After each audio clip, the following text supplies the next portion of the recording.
අයිබෝන් සුපුරුදු විදිහටම අදත් අපි එකතු වෙලා ඉන්නේ දිල්ෂාන් TG YouTube channel එකෙන් ගෙන තවත් වීඩියෝ එකක් එක්ක.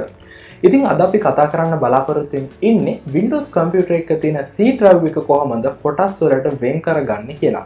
ඔයා අලුතෙන්ම කඩේකින් ගත්තු laptop එකක් පාවිච්චි කරන කෙනෙක් නම් desktop එකක් පාවිච්චි කරන කෙනෙක් නම් සමහර විට ඔයාගේ computer එකේ ඇත්තේ C කියන මෙන්න මේ drive එක විතරයි. හැබැයි ඔයා වෙනත් යාළුවෝගෙන් කම්පියුටර්ස් වල නැත්නම් කලින් පාවිච්චි කරන කම්පියුටර්ස් වල දැකලා තියෙන C එකක්, D එකක්, E එකක්, F එකක් මේ විදිහට සරලවම කිව්වොත් එහෙනම් hard disk ගොඩක් වලට පෙන්වනවා නේද this PC එකේ.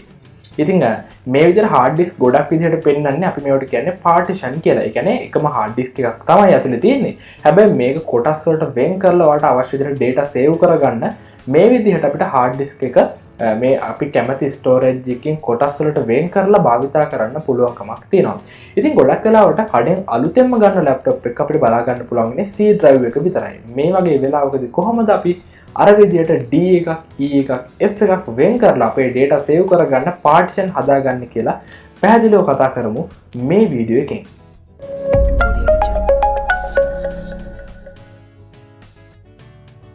ඉතින් ඔයාලා මුලින්ම කම්පියුටර් එක ඔන් කරගත්තට පස්සේ මෙන්න මේ විදිහට තමයි බලා ගන්න පුළුවන්කමක් ලැබෙන්නේ. ඔයා මුලින්ම කරන්න ඕනේ ඕපන් කරගන්න මොකක්ම හරි ෆෝල්ඩර් එකක්. මේ විදිහට අපි රීසයිකල් බින් එක හරි කවන්න ඩෙස්ක්ටොප් එකේ තියෙන ඕනම ෆෝල්ඩර් එකක් මේ විදිහට ඕපන් කරගන්න. ඕපන් කරගත්තට පස්සේ මේ සයිඩ් එකකින් තියෙන මෙනු එක ඔයාලට පේනවනේ. download document මේ වගේ. මෙන්න මෙතන this PC කියලා තියෙනවා මේක උඩ right click කරන්න. ඊට පස්සේ manage කියන එකට යන්න. එහෙම නැත්නම් ඔයාට ඔයාගේ desktop එකේ original disk PC icon එකක් තියෙනවා නම් ඒකට right click කරලා ඒකේ manage එකට යන්න පුළුවන්. ගොඩක් කරලා shortcut එකක් තමයි අපි දාගෙන ඉන්නේ. ඉතින් shortcut එක right click කරලා ඒ වැඩේ කරන්න බෑ. ඒ නිසා අනිවාර්යයෙන්ම this PC මෙන්න මේ විදිහට folder එක side bar එකකින් ගත්තොත් හරියම පහසුවෙන් ඔයාට මේ manage කියන එකට යන්න හැකියාව තියෙනවා. මේ විදිහට මෙතෙන්ට ගියාට පස්සේ ඔයාට බලා ගන්න පුළුවන් computer management කියන මෙන්න මේ box එක තමයි open වෙලා තියෙන්නේ. මෙතන storage යටතේ තියෙනවා disk management කියලා. මේක ඇතුළට ගියාට පස්සේ මෙතන පෙන්වන්නේ සම්පූර්ණයෙන්ම ඔයාගේ computer එකේ තියෙන hard disk සම්බන්ධ විස්තර. ඉතින් මෙතෙන්දි තමයි අපිට පුළුවන්කමක් ලැබෙන්නේ ඔයාගේ දැනට තියෙන hard disk එක partition කරගන්න. අපි මෙතන අලුත් folder එකක් open කරගෙන ගිහිල්ලා බැලුවොත් එහෙම this PC එකට ඔයාලට පේන ඇති මගේ දැනට තියෙන්නේ එක hard disk එකයි. මේ තියෙන්නේ network කරලා තියෙන hard disk දෙකක්. මේ දෙක වැඩ කරන්නේ නැහැ. මේ දෙක computer එකට දාලා නැහැ. මේක network එකක් හරහා වැඩ කරන්නේ. එතකොට මගේ තියෙන එක C drive එකක්. එක hard disk එක තමයි සම්පූර්ණ operating system එකයි හැම දෙයක්ම save වෙලා තියෙන්නේ.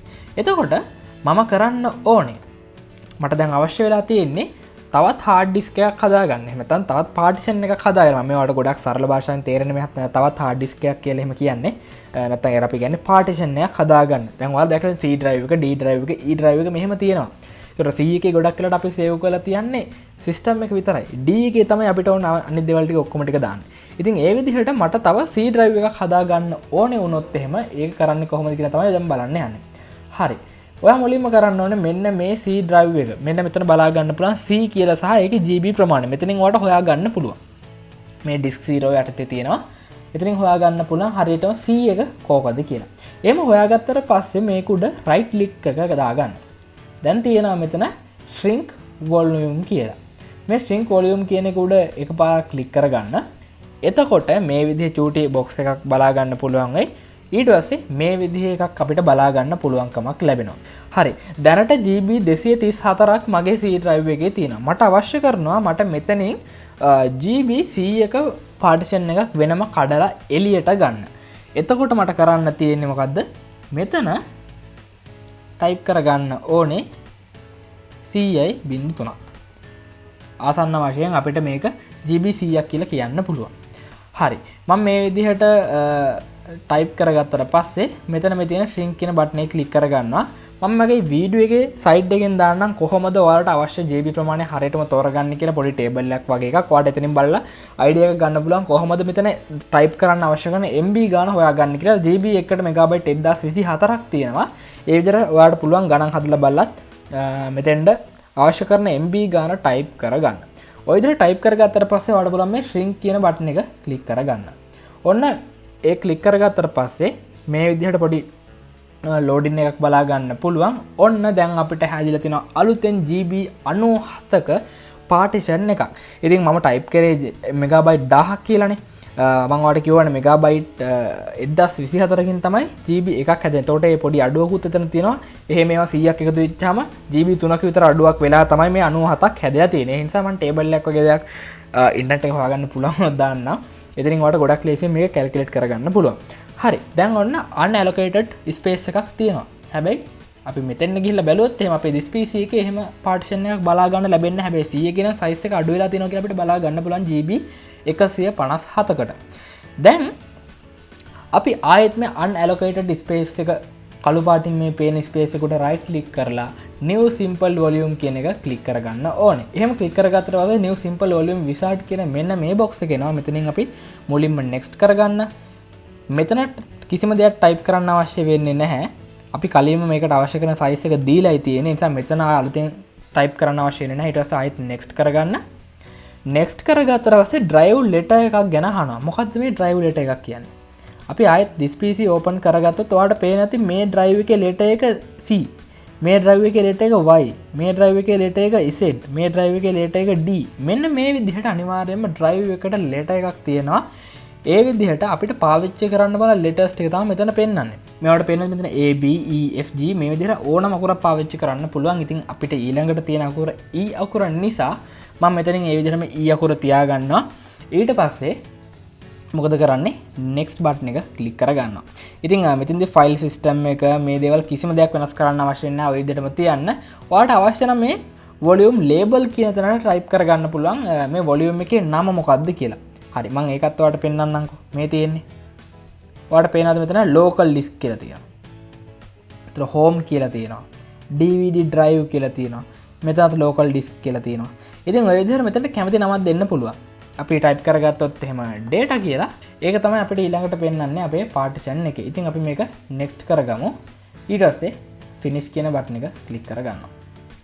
finish කරගත්තට පස්සේ ඔන්න මෙතනත් නිල් පාට වුණා data කියලා පේනවා සහ e අකුර පන්නනවා. ඔන්න අලුතෙන් notification එකක් ආවා. මේ විදිහට අලුතෙන් partition එකක් එකතු වුණා කියලා. දැන් අපි ගියොත් එහෙම this PC එකට අපිට බලා ගන්න පුළුවන් අලුතෙන් මේ විදිහට partition එකක් ලැබිලා තියෙනවා data කියලා E drive එකේ යටතේ GB 97ක partition එකක් මෙන්න මේ විදිහට. ඉතින් දැන් ඔයාලට හිතෙන්න පුළුවන් මේ DVD එක කලින් තියෙන්නේ ඊට පස්සේ hard disk එක පෙන්නන්නේ මේක හරියන්නේ නැහැ කියලා. සාමාන්‍යයෙන් ඕනම කම්පියුටර් එක hard disk ටිකට පස්සේ තමයි DVD drive එක බලා ගන්න පුළුවන්කමක් ලැබෙන්නේ. දැන් අපි බලමු කොහොමද මේ DVD drive එක අන්තිමට දාලා එහෙම නැත්නම් E එකට දාලා partition එක D එකට ගේන්නේ කියලා. ඒක කරන්නත් ඔයා යන්න ඕනේ මේ computer management කියන එකටම තමයි. මේකේ device manager එකට යන්න. device manager එකට ගියාට පස්සේ මෙතන අපි හොයා ගන්න ඕනේ අපේ computer එකේ තියෙන DVD ROM එක. ROM එක හොයාගෙන ඒක disable කරන්න තමයි ඕනේ. ඔයාලට පේනද DVD CD ROM drivers කියලා තියෙනවා. ඒක උඩ මේ click කරගන්න. ඊට පස්සේ මෙතන right click කරලා මේක disable කරගන්න. disable device කියන එක දෙන්න. ඊට පස්සේ yes කියන එක click කරගන්න. ඔන්න දැන් ඒක disable වෙලා තියෙන. ඒ කියන්නේ අපේ කම්පියුටර් එකේ දැන් මෙතන refresh කරලා බැලුවොත් එහෙම ඔයාලට පේන ඇති දැන් DVD ROM එකක් නැහැ.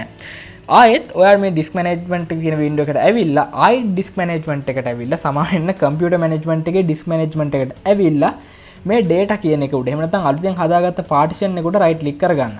ඊට පස්සේ මෙතන අපිට බලා ගන්න පුළුවන් change drive letter and paths කියලා තියෙනවා. ඒක click කරගන්න. ඊට පස්සේ මෙතන තියෙන change button එක click කරගන්න. ඊට පස්සේ E වෙනුවට ඔයාලට පුළුවන් මෙතනින් D එක තෝරගන්න. ඊට පස්සේ OK කරගන්න. ආයෙත් yes කරගන්න. එහෙම yes කරගත්තට පස්සේ ඔයාලට පේනවා ඇති මේ data කියන එක D විදිහට වෙනස් වුණා. ඔන්න දැන් C D වෙනස් වෙලා තියෙන්නේ.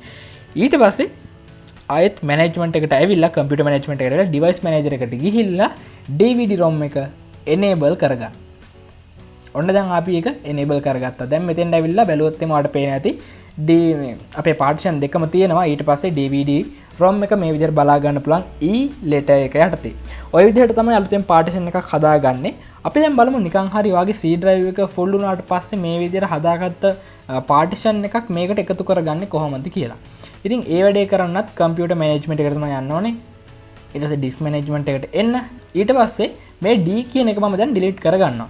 මේ දෙවල් ඉතාම පරිස්සමෙන් කරන්න වගේ ඩේටත් එක්ක කරන වැඩක් මේ කරන්නේ මේ ඩිලිට් කරා කියන්නේ අයවාට මේ ඩේට ගන්න බැරි වෙන්නම පුළුවන් ඒ නිසා ඉතාම පරිස්සමෙන් කරන්න ඔයා ලොකු දැනුමක් නැති කෙනෙක් නම් මේ දේ ගැන මං ඇත්තටම රෙකමන්ඩ් කරන්නෙත් නැහැ මේවා කරන එක හැබැයි ඉතින් සමහර කට්ටිය මගේ ප්‍රශ්න නිසා තමයි මේ වීඩියෝ කරන්නේ ඔයාගේ කම්පියුටර් එකට ලොකු හානියක් වෙන්න පුළුවන් නිකන් හරි වැරදුනොත් හරි ඔන්න මම දැන් ඒක ඩිලිට් කරගන්නවා හරි දැන් ඔන්න ආයෙත් unallocated space එකක් තියෙනවා ආයෙත් මම C drive එකට right click කරගන්නවා ඊට පස්සේ ඒකේ තියෙනවා extend volume කියලා දැන් මම ඒක click කරගන්නවා ඊට පස්සේ ආයෙත් මේ විදිහට message එකක් එනවා next කරගන්නවා දැන් ඔයාලට පේන ඇති මෙන්න මෙතන select disk කියලා තියෙනවා ඉතින් මෙතෙන්දී අපිට තෝරන්න පුළුවන් ඒ කියන්නේ automatically select වෙලාමයි තියෙන අපේ unallocated space එක කරන්න දෙයක් නැහැ next කරගන්න ඊට පස්සේ finish කරගන්න ඔන්න මොකද උනේ C drive එක ආයෙත් GB 255කට වැඩි වුණා මෙතෙන්ද ගිහිල්ලා refresh කරලා බැලුවොත් එහෙම ඔයාලට පේනවා ඇති C drive එකට GB තවත් 100ක් එහෙම නැත්නම් 97ක් එකතු වෙලා ආයෙත් 255කටම මේකේ size එක වැඩි වුණා. ඉතින් ඔය විදිහට තමයි අපි අලුතෙන් partition එකක් හදාගන්නේ. ඒ වගේම partition එකේ drive එකේ letter එක වෙනස් කරන්නේ. ඒ වගේම තමයි හදාගත්ත partition එක delete කරලා C drive එකට ආයෙත් ඉඩ ලබා ගන්න. මේ දේවල් කරනකොට ඔයාගේ data වලට වෙන්න පුළුවන් හානිය ගැන මට වග කියන්න බෑ. ඒකත් විශේෂයෙන්ම මතක් කරන්න ඕනේ මොකද ඔයා මේ data තියෙන hard disk එකක් එක්ක නම් මේ සෙල්ලම කරන්නේ මේ data ගැන අනිවාර්යයෙන්ම සැලකිලිමත් වෙන්න මොකද partition එක delete කරා කියන්නේ ආයේ data ගන්න බැරි වෙන්න පුළුවන්. ඉතින් ඔයාලා දකින්න ඇති මොන විදිහටද අපි partition වෙන් කරගන්නේ කියලා. මෙතනදී ඔයාලට වැදගත් දෙයක් කියන්න ඕනේ. ඒ තමයි මම මෙතනදී මේ පෙන්වුවේ C drive එකක් තියෙන computer එක partition ටික වෙන් කරගන්නේ කොහොමද කියලා. ඔයාගේ computer එකේ දැනටමත් partition තියෙන මේ වගේ data දාලා තියෙන කෙනෙක් නම් ඔයාට ඕනේ මේ තියෙන partition එකක් වෙන් කරගන්න නම් මේ විදිහට කරන්න එපා.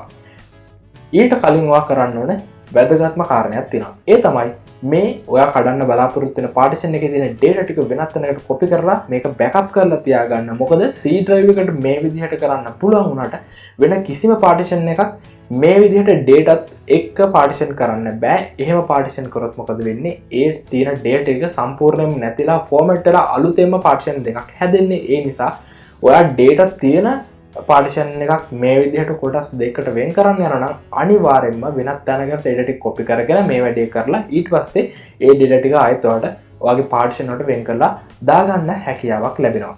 ඉතින් ගොඩක් ස්තුතියි වීඩියෝත් එක්ක එකතු වුණාට මේ වගේ වීඩියෝස් තවත් බලන්න කැමති නම් අනිවාර්යයෙන්ම channel එක subscribe කරන්න. ඒ වගේම bell icon එක click කරලා තියාගන්න. ඒක තමයි මම වීඩියෝ එකක් upload කරපු ගමන් ඔයාලගේ phone එකට ඒ වගේම desktop එකට laptop එකට notification එකක් ගෙන්න ගන්න පුළුවන්කමක් ලැබෙන්නේ. එහෙමනම් ගිහින් එන්න තවත් වීඩියෝ එකකින් ඉක්මනින්ම හම්බෙමු.